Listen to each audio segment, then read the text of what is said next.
It was an emotional day of testimony in Austin, Texas, where a lawsuit challenging the state's abortion ban was heard there. 13 women and an OBGYN who are the plaintiffs say that the law is too vague on what constitutes a medical emergency.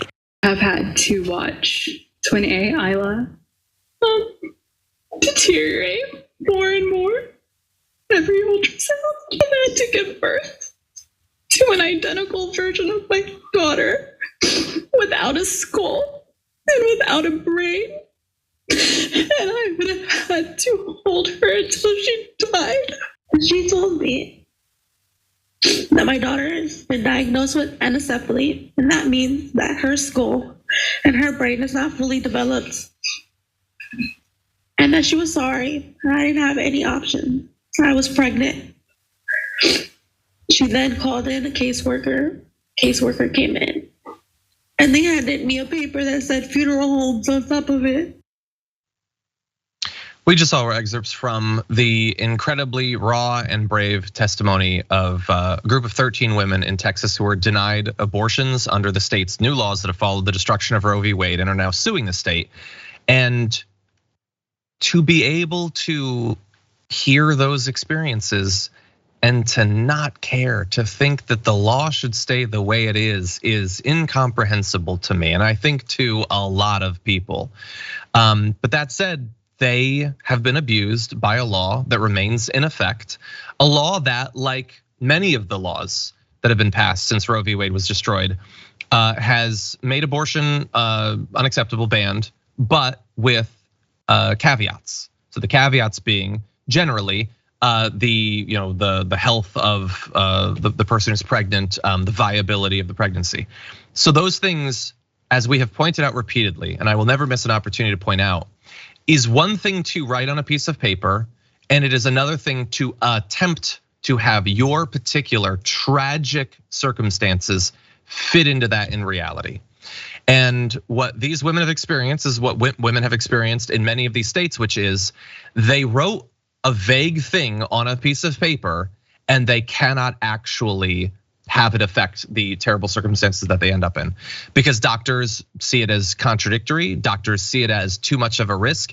If you're facing hundreds of thousands of dollars in fines or 99 years in prison, and the only thing that might get you off is maybe one of these judges in a red state will say you were right to do what you did, we don't need to speculate or hypothesize about whether doctors will be as brave as you would need to be in that situation to still help these people who are desperate for help in impossible circumstances.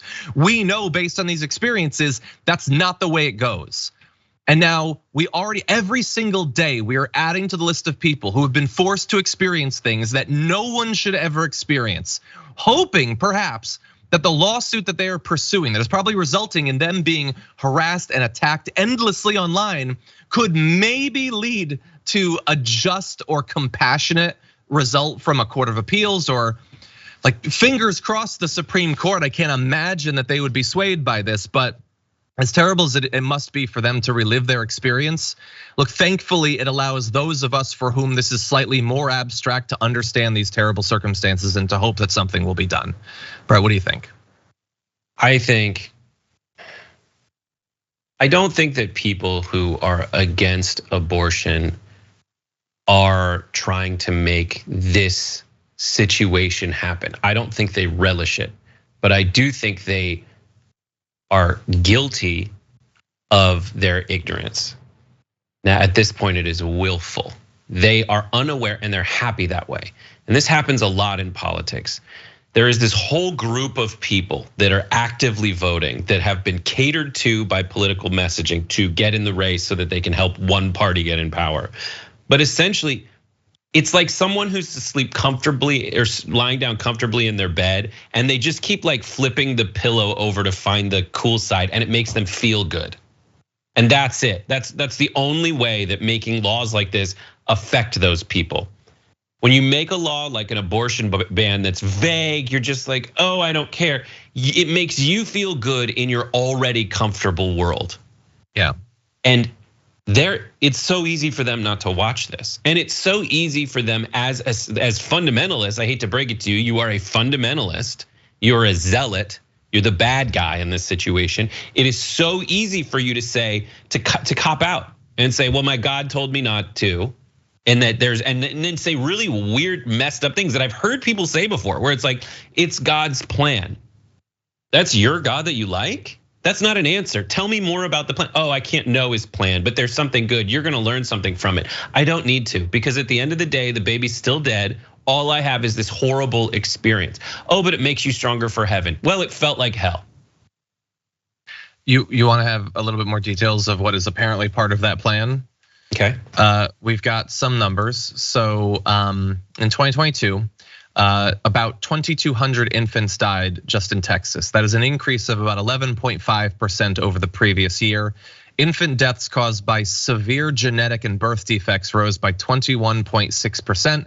That reversed a nearly decade-long decline. It had declined by about 15% in the 7 years preceding, and then immediately spiked after this, because they decided to make it impossible to, like, even once the tests for these severe genetic issues can be done, even in the states where it's not just blanket banned, states perhaps where it's banned at 6 weeks or whatever, well, that's before all of this testing is done. And so this could be entirely expected. This is by design of the law that they passed. And every one of those like there was never gonna be a case where this wasn't trauma. Any one of those hundreds of additional deaths was gonna be traumatic. The system is set up in a way that makes it maximally traumatic, that makes it even harder for the family, for everyone involved in this situation. That's one state in 1 year.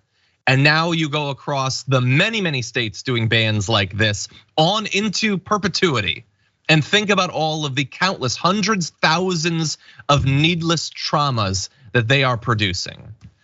And hopefully we will see more of this sort of testimony. Not hopeful because I don't want it to happen, but hopeful because I don't want it to be ignored. I don't want people to be able to look away from this. And the last bit is final thought. No one agrees with these people that pass these laws. Most Americans agree with me. Most Americans agree with me in a way that has actually proven in deep red states like Kansas. Mm-hmm. You have the state legislatures passing these laws, but then when it goes back to the people, the entire population, the population's like, we don't want these laws. Mm-hmm. That's an indication that something's desperately broken. And you, as a good Christian, need to really examine whether you want to inflict this needless pain on good Christians, which is exactly what you're doing. For more political news breakdowns, interviews, stories of activism, and me trying my hardest to care about the occasional big celebrity news story, subscribe to our YouTube channel at youtube.com/The Damage Report. And you can ring the bell wherever it is so you don't miss anything.